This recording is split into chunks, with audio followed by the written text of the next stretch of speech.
Hey guys, welcome to SciMath, and today we are going to be going over all the area formulas specifically for the different shapes that are tested on the SAT. So if you have an upcoming SAT to study for or you're just getting started, this video can be helpful in reviewing all the area formulas.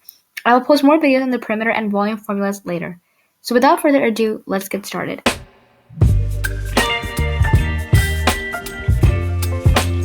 The first shape we will be discussing is the square. The formula for this one is pretty easy to memorize. It's side square.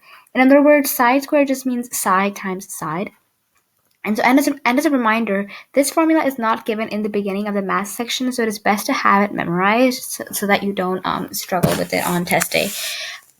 So here I have an example at the side, and so let's say that we have a square which has a side length of 4, and so basically a square has all equal sides on all the sides, so it does not matter. So we can just say that this is 4, and this is 4. And so the formula we have here is s squared, so we would just do area is equal to 4 square. And so that just gives us 4 square is 16, so we have 16, right? And so let's say that this was centimeters, right? This was 4 centimeters that we had for our units of the side length. And so when we square it, we get centimeter square. So that's something to keep in mind, the units as well.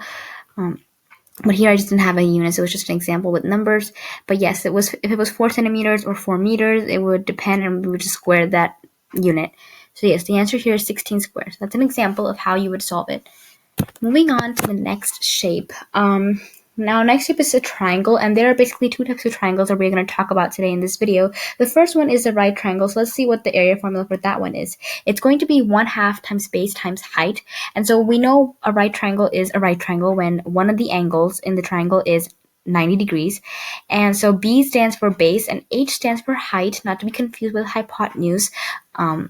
So just keep that in mind. So we need to be specific in what sides we are multiplying when finding the area for a right triangle. So here I have an example, and as you can see here, we're given the base and the height. We're also given the hypotenuse, and that's just to trick us up. We do not want that.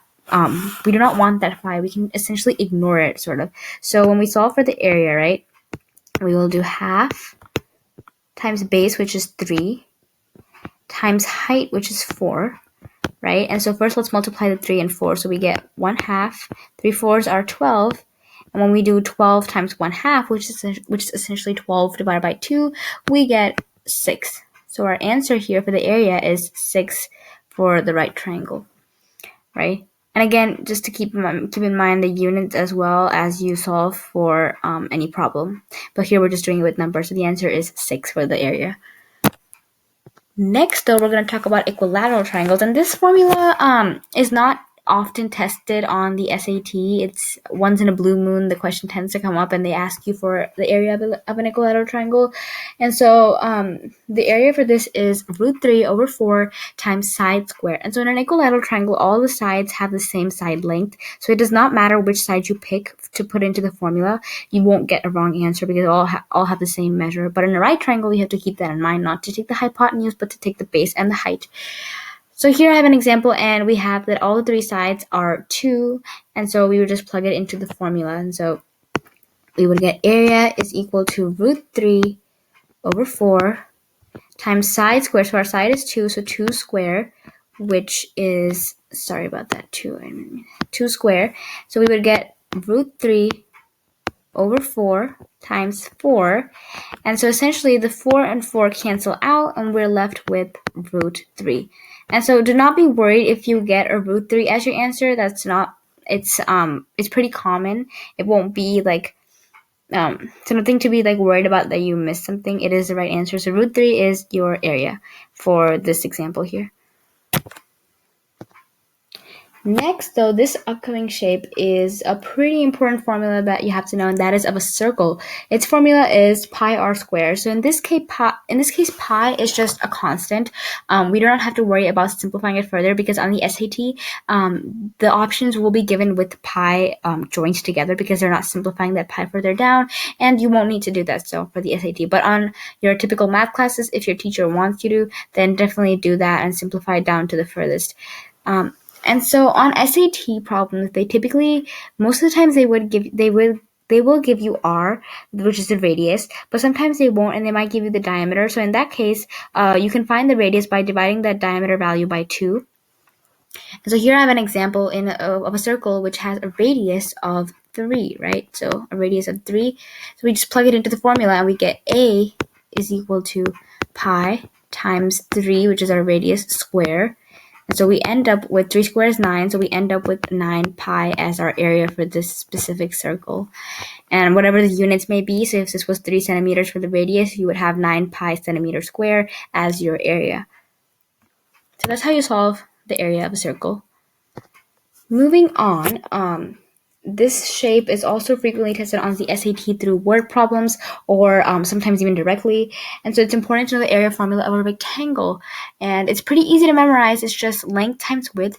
And so the L here signifies length. The W is the width. And when you multiply those two together, you get the area. So in this example that I have here, the length here, as you can see, is 6, and the width is 7 if we compare the figure that I have above where I signify what length and width is, and in this figure. So we just need to multiply the two together. So if we do that, we do length times width. So length is 6 times 7, which is our width, and we get 6 times 7 is 42. And whatever the units may be, square. So that's our area for the specific rectangle. Now we're going to move on from 2D shapes, and we're no longer going to talk about those two-dimensional shapes, because up till now, square, triangle, circle, all those were flat 2D shapes. Now we're going to move on to talking about the area for three-dimensional shapes. And so for these 3D shapes, we don't call it the area, but we call it the surface area. And I know I've written area there, but surface area and area, the terms don't mean anything different. It's essentially the same thing. It's just which term it's referring to. So area refers to the area of a 2D shape, and surface area refers to an area of a three-dimensional shape.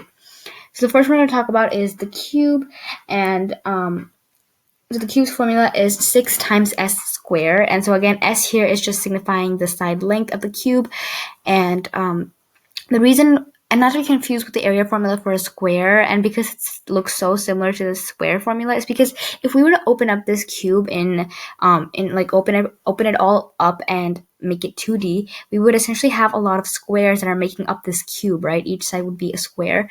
So since a cube has 6 faces, we just multiply the area of a square, the square area formula, which is side square times 6, and that's how we get the area for a cube.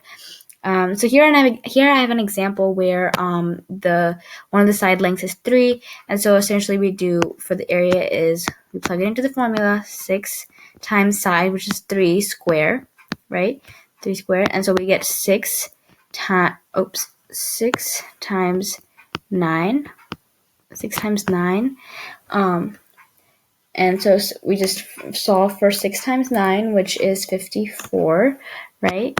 54. And so that's how we get that's the area for this specific cube, and whatever the units is square, right? I didn't have a units here. I was just doing it in numbers, but our final answer would be 54 for this question. And here we have the next shape, which is that of a sphere. And so this can be helpful not just for the SAT, but it can also be helpful in any of your math classes or just when you're solving a math problem in general. The formula is 4 pi r squared. R again here refers to the radius, and 4 pi is our constant that will not change. It'll be the same, so you can just keep it as it is. So here I have an example where I have a sphere and it looks like a really bad sphere. I apologize for that. But the radius of the sphere is 4. So let's just plug it into the formula and see what we get for our area of a sphere. We do 4 pi times our radius square, which is 4. So 4 squared. So we end up with 4 pi times 4 squared is 16, right? And so now we just, you can just keep the 4 pi, right? But we can multiply that 16 times 4, and we end up getting 64 pi. And so you can just leave the pi as it is, and that would be a correct answer for the SAT at least. So if on the SAT you were asked to find the area of the sphere and you were given that the radius is 4, one of the answer choices would probably be 64 pi, and that would be the right answer. So guys, that is the end of the video. Hopefully it was helpful in compiling all the important area formulas that you needed to memorize for the SAT. And hopefully all those examples reinforce the concept as well. If you enjoyed the video, don't forget to like, share, and subscribe. And as always, remember to stay curious and keep learning. Thanks for watching.